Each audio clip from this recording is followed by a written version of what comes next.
JBNN keep you informed. I'm Michelle Jones. Before we get into the news, please remember to like, subscribe, leave a comment, and to share the news with someone today. Now onto the news. Off-duty policeman foils armed robbery of cabin in St. James. A taxi driver was saved by an off-duty policeman from two gunmen who tried to rob him on Monday. Reports are that Monday morning, the taxi operator was in the process of being robbed along the Salt Spring Main Road when the gunmen were challenged by the lawman. The gunmen managed to escape by jumping into a gully.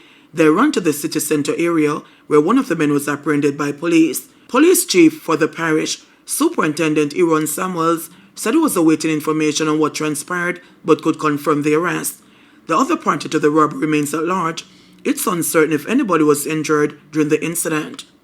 The other party to the robbery remains at large. It's uncertain if anybody was injured during the incident. Flush them out. Vaz urges action against criminals amid recent Portland murders. Government Minister Darrell Vaz has raised concern about what he has described as the increase in murders in Portland. Vaz, who is also the Member of Parliament for Western Portland, was addressing Jamaica Labour Party GLP supporters at an Area Council 2 meeting on Sunday at a Lynch Park in Buffby in the parish. He argued that persons with criminal intent are entering the parish to disrupt what he described as a peace being enjoyed by law-abiding residents. We are not accustomed to drive-by shootings, and we have had two in the last few days. We have been accustomed to being the safest parish for decades, and we have lost that position. I want to ask you the question: what has changed in Portland in recent months?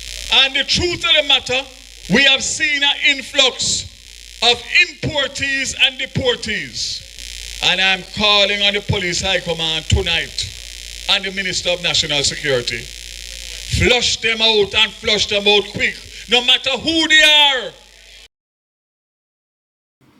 Since the start of 2025, 5 murders have been committed in the Portland Police Division when compared to 2 during the corresponding period last year. There were 13 reported murders during the entire 2024.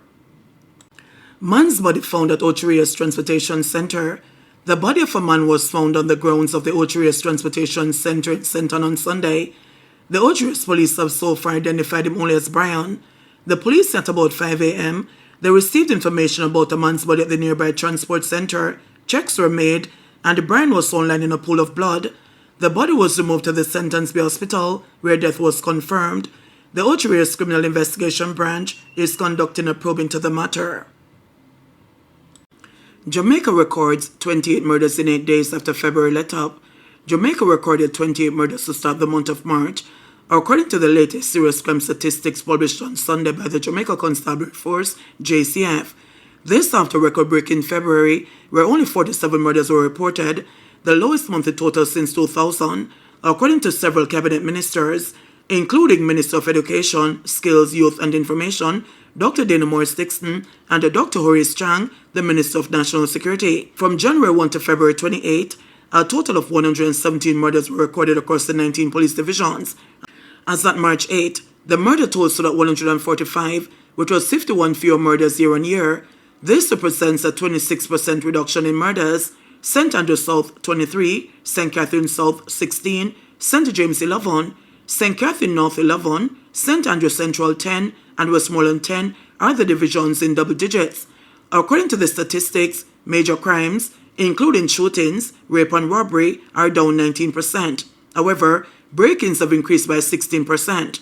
Motor vehicle theft, which is not published by the JCF in the weekly serious crime statistics, has recorded a very sharp increase. As at February 8, there was a 92% increase in motor vehicle theft, with 115 such reports. At that point, 55 more cars were stolen year on year, compared with 60 reports of stolen vehicles in 2024. Crime is a talking point for both political parties headed into the upcoming general election, which is due by September. St. Thomas now has the lowest homicide count with 4. Fire damages Leeds Primary and Infant School in St. Elizabeth. It is suspected that an electrical short circuit led to a fire, which caused an estimated $50 million in damage at the Leeds Primary and Infant School in St. Elizabeth on Sunday night. The fire got at the principal's office, staff room, a classroom, and the library. The school is also without electricity. Superintendent Kimor Brooks, Divisional Commander for the St. Elizabeth Fire Department, said the Santa Cruz Fire Station responded to the blaze, which started sometime after 11 p.m. At approximately 11:55 p.m., the Santa Cruz Fire Station received and responded to a fire at the Leeds Primary School. On our arrival, we observed that a section of the eastern wing was fully engulfed in flames. We quickly got into operation utilizing 2 medium-sized jets, and within 10 minutes, the fire was confined to a specific area of the eastern wing. After another hour into our operation, the fire was fully extinguished. In an interview on Monday, Principal Christine Dawkins Beadle expressed concern for the PEP students and the loss of crucial documents. Well, as you can see, this is really a big setback for us. PEP is around the PEP is next week. All our documents are destroyed. The staff room, the office where everything is, all the documents are kept, the library which was just renovated.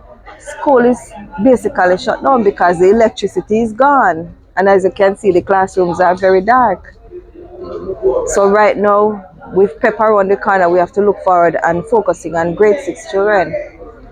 We're going to be having schools. I've already informed the teachers that schools should be kept online. So we are using the online platform as of today.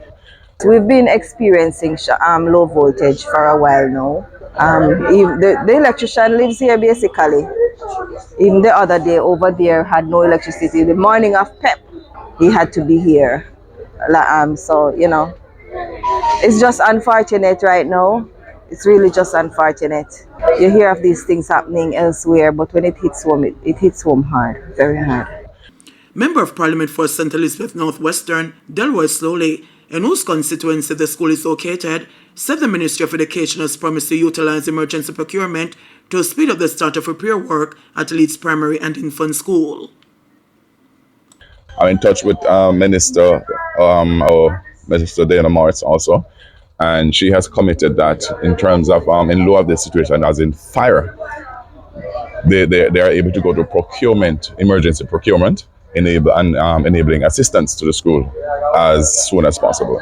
So as soon as the team arrives, which we're expecting them to arrive shortly, they'll be doing their assessment and to see how quickly we can get things going. Jamaica better able to respond to crises following COVID-19. 5 years after the COVID-19 pandemic shuttered businesses and disrupted lives, Prime Minister Dr. Andrew Holness says Jamaica is in a better position to respond to crises. The assurance comes on the March 10th anniversary of the first confirmed cases of the COVID-19 virus locally. Tributes in the form of roses were laid, and a near 10 feet tall concrete monument covered with porcelain tiles with golden nameplates was unveiled Monday to commemorate the service and sacrifice of healthcare professionals who perished during the COVID-19 pandemic. The healthcare workers' COVID-19 monument memorializes doctors, nurses, mental health officers, midwives, cooks, cashiers, among others. So the pandemic did expose us to serious challenges, but we were able to respond. And the response was not just to the pandemic. The response continues even now. And we have been able to increase investment in healthcare significantly. When Minister Tufton comes to speak in the sectoral debate, I'm sure that he will outline the massive investments that we have made, in addition to new plans and in addition to plans to increase the care and heart in healthcare. This means that the next time Jamaica faces a crisis, there will be another crisis. We just don't know what it is going to be or when it will be. But whenever it is, we are in a better position to respond to crises.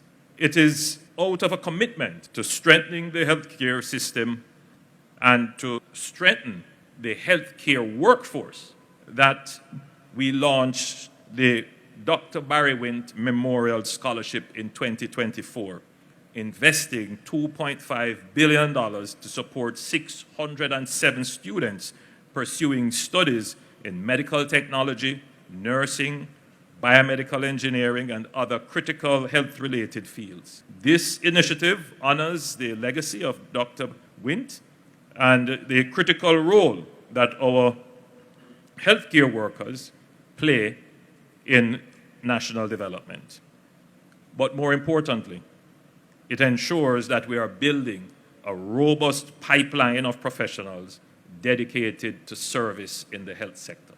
And this is a solid commitment of how the government is dealing with building resilience in the system, supporting our professionals, and at the same time ensuring that we can deliver healthcare with care. JBN will keep you informed. Please remember to subscribe, like, share, leave a comment, and click the notification bell to receive our daily news items.